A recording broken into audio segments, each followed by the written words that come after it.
today we're going to look at some accounting equations, and we're also going to look at financial statements, what all goes on a financial statement, and just kind of look at some basic information that is a requirement to really be successful when you look at your accounting classes. So what we're going to start with is the basic accounting equation. And our basic accounting equation is that assets equal liabilities plus your owner's equity. So there's only 3 elements to the basic accounting equation. It is a requirement that you understand and you know this basic accounting equation. So let's dive in and look at what these things really mean. So the first thing we look at in the basic accounting equation is assets. So assets are resources of the company. They are going to provide some type of future economic benefits for you. The next thing we see in the basic accounting equation are liabilities. So liabilities are really promises to pay future resources. So it can be a promise to pay cash in the future for something. These are generally amounts that are owed by the company. So these could be owed to creditors, could be owed to employees, could even be owed to your customers. Because if you have taken money in and you haven't provided a service yet to that customer, things like lawyers have retainers where you go in and you pay a retainer up front. They haven't earned that money yet, and so that money is a liability to them until they actually earn that particular money. And so those are things that we look at. Generally will have things like payable in their name.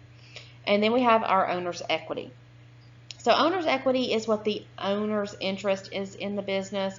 It is the residual value of really what's left over after you pay all of your liabilities. So if you take all of your assets that you have in the company and then you subtract out all of those liabilities, things that you owe to someone else, what's left over is that owner's portion in the particular company. So some types of assets that you will see include items like cash, accounts receivable, inventory, land, equipment, buildings, patents, and investments. All of those items are things that you can see that have a classification of an asset. And then types of liabilities. So what things are classified. So what you'll see in this is that for most of these items, you see this word. And that word is payable. So notice, you have accounts payable, wage payable, interest payable, note payable, mortgage payable, warranty payable. So there's only one thing on this list that doesn't have the word payable in it. So if you see the word payable, automatically realize that is a liability. The one that does not here is what we call unearned revenue. And it is a liability because you haven't earned it yet. So again, that's like that retainer that we talked about that you would pay a lawyer. That money is unearned. If you're looking at sporting events, for instance, what we're looking at is, you've bought tickets for a full season. Well, that money is not earned until you actually use those tickets. And so that would be unearned revenue until you actually use it. And for sporting events, a certain percentage would be earned each time there is a home game, for instance. So that is unearned revenue, and that would be a liability until it has actually been earned. Next thing to look at with owner's equity, we have to look at, okay, who are the owners of the business? And that's going to depend on what type of business you have. So the first type of business we're going to look at is a sole proprietorship. Sole proprietorship is a business that's owned by one person. You decide you want to go into business, you decide I'm in business for myself, and you go to work. The capital account is the account that we actually would use when we look at a sole proprietorship. Most of what we are going to be doing as far as this class is concerned deals with sole proprietorships, and so you would have that capital account that you would be looking at. The second type of business that we look at is a partnership. Partnerships are owned by 2 or more people. They can be formed by simple shaking of hands, although it is much better if you have a partnership to have stuff in writing because you are dealing with more than one person. So a partnership agreement would be best to have, but you can start a partnership just by shaking hands and deciding to start a partnership. The accounts that you will use are going to be like a sole proprietorship in that we are only using capital, but each individual partner would have an individual capital account that they would use in that particular partnership. Partnerships are a little bit more difficult because you do have to file a partnership tax return, so it's not just going on your personal return. And so you would have to file a partnership tax return, and then that information would flow to the individual partners' income tax returns. And the other type of business that we look at are corporations. So corporations are businesses that are owned by shareholders.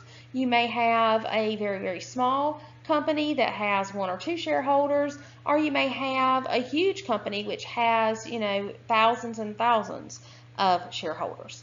And when we're looking at corporations, what we look at there is shareholders' equity. It is a lot more complex than just the capital that we're going to be studying. When you take the second accounting class, we really go into more of that corporate form of government and everything that is entailed with stockholders' equity. With the corporate form of government, there is some limited liability that does not exist with sole proprietorships or partnerships. But you also have things like double taxation that you have to deal with. You do have to file taxes at the corporate level, and that does not flow through to your personal return unless you're doing dividends and wages, unless you are what we call an S corporation, which is a small corporation that then could flow through to a different organization. As far as the accounts that we look at when we are dealing with a sole proprietorship, that's what we're going back to now, as well as partnerships, we would have that capital account. So the capital account is the owner's contribution to the company. So this could be cash, it could be other assets. It would increase the equity in the company. Capital also would increase with net income, and it decreases if you have a net loss. The other account that we look at is the drawing account. And so the drawing account, also known as withdrawals, is where the owner would withdraw an asset from the company. Usually it's a cash withdrawal, but it doesn't have to be. It could be any asset. It could be withdrawn from the company, and it is going to reduce your equity in the particular company. What we're going to look at now is an expanded accounting equation. Now, this is the expanded accounting equation that I want you to use for this class. I know you'll see other expanded equations out there. Those are not what I'm asking for.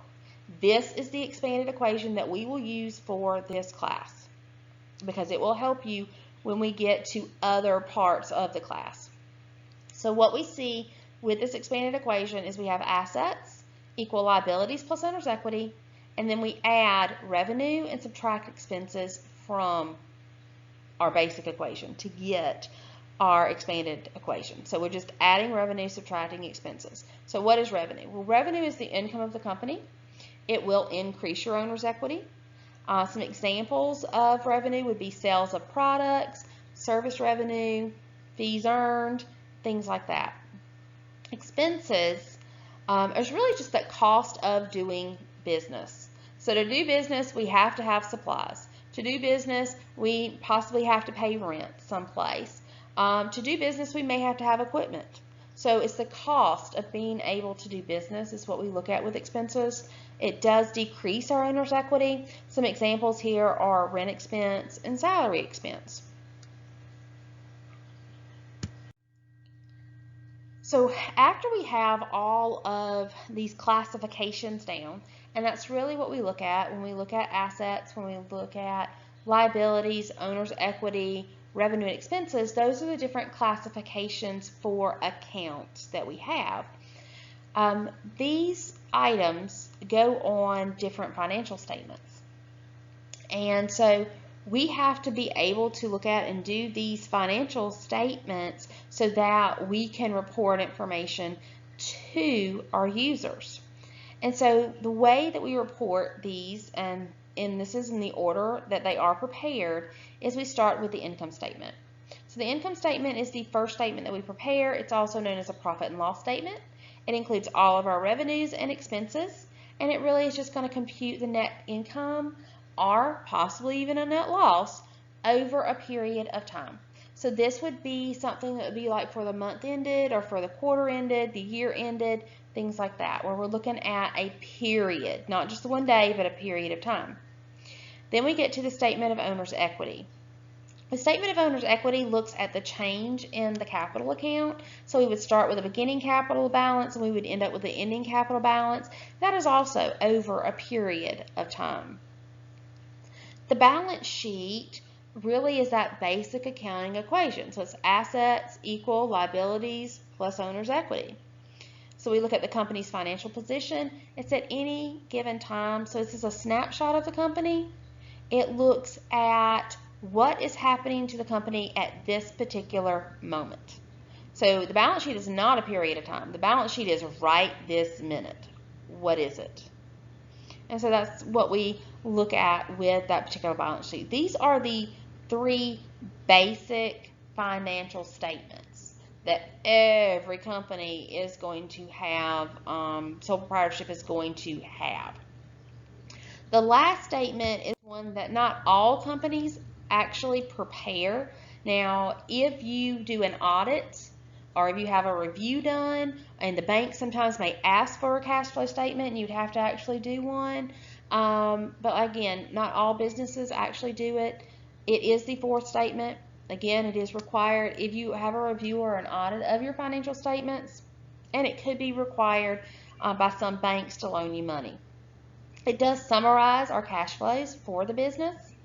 It is a helpful tool to help understand where is our money coming from and where is our money going out. It is split into three different sections.